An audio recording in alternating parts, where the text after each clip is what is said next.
Welcome to sauce TV. నేను మీ ఆబిద్ హుసేన్.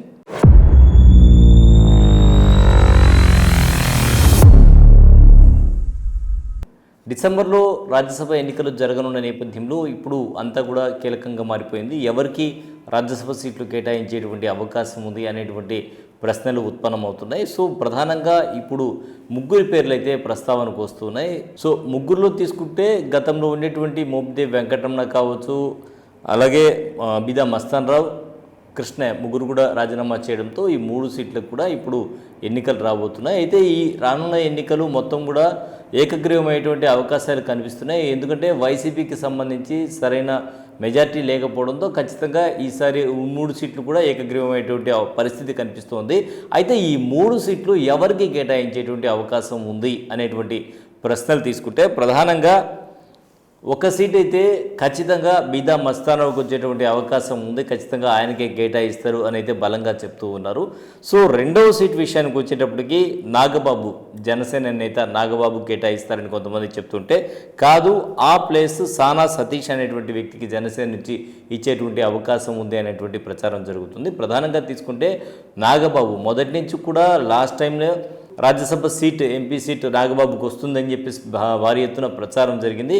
అయితే ఆ టైంలో సమీకరణాల నేపథ్యంలో సో అది బీజేపీ నుంచి పోటీ చేసినటువంటి సీఎం రమేష్కు ఆ సీట్ అనేది బీజేపీ నుంచి సీఎం రమేష్ దక్కించుకున్న పరిస్థితి వచ్చింది. సో కూటమి సర్దుబాటులో భాగంగా తప్పనిసరి పరిస్థితిలో సీఎం రమేష్కు అది కేటాయించడం జరిగింది. ఇప్పుడు తీసుకుంటే ఇప్పుడు మళ్ళీ నాగబాబుకు వస్తుందా లేదా, అలాగే టీటీడీకి సంబంధించి చైర్మన్ పోస్ట్ వస్తుంది అని చాలామంది ప్రచారం అయితే చేశారు. ఊహాగానాలకు తెల్లేసిన నేపథ్యంలో అది కూడా ఆయనకు దక్కని పరిస్థితి ఏర్పడింది. ఇక ఫైనల్గా తీసుకుంటే ఇప్పుడు మళ్ళీ కూడా జనసేన నాగబాబుకి ఈ సీట్ కేటాయించేటువంటి అవకాశం ఉంది అనేటువంటి మాట జరుగుతుంది. ఇక మూడో అభ్యర్థి తీసుకుంటే గల్లా జయదేవ్, లేకపోతే కంభంపాటి రామ్మోహన్ అనేటువంటి ప్రచారం జరుగుతోంది. సో వీరి మధ్య సీట్లు కేటాయించేటువంటి అవకాశం ఉన్నా కూడా ప్రధానంగా చర్చలో మాత్రం నాగబాబు పేరు వినిపిస్తోంది. కారణం ఏంటి అంటే చాలామంది నాగబాబుకి ఇచ్చేటువంటి అవకాశం ఉందంటే, కొంతమంది కాదు సానా సతీష్కి ఇచ్చేటువంటి అవకాశం ఉందని చెప్తూ ఉన్నారు. ముఖ్యంగా గతంలో కూడా చాలామంది ట్రోల్స్ కూడా చేశారు, నాగబాబుకి పవన్ కళ్యాణ్ ఇప్పించుకోలేకపోయారు అని. కానీ నాగబాబు పవన్ కళ్యాణ్ తీసుకుంటే పవన్ కళ్యాణ్ ప్రస్తుతం అయితే కేంద్ర స్థాయిలో కీలకంగా ఉన్నారు. ఆయన అడిగితే సీట్ ఖచ్చితంగా ఇచ్చేటువంటి పరిస్థితి ఉంది.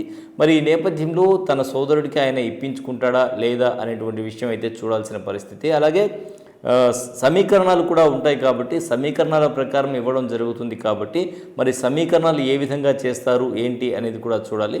ఏది ఏమైనా కూడా ఈసారి పోటీలో మాత్రం మనకు తెలిసి నాగబాబు లేదంటే సానా సతీష్ జనసేన నుంచి, వైసీపీ నుంచి టీడీపీలోకి వచ్చినటువంటి బీదా మస్తానరావు ఆయన వైసీపీ నుంచి టీడీపీలోకి వచ్చేటప్పుడే ఒక హామీతో వచ్చారు అనేటువంటి మాట ప్రచారంలో ఉంది కాబట్టి బీదా మస్తానరావు కేటాయించే అవకాశాలు ఎక్కువగా కనిపిస్తూ ఉన్నాయి.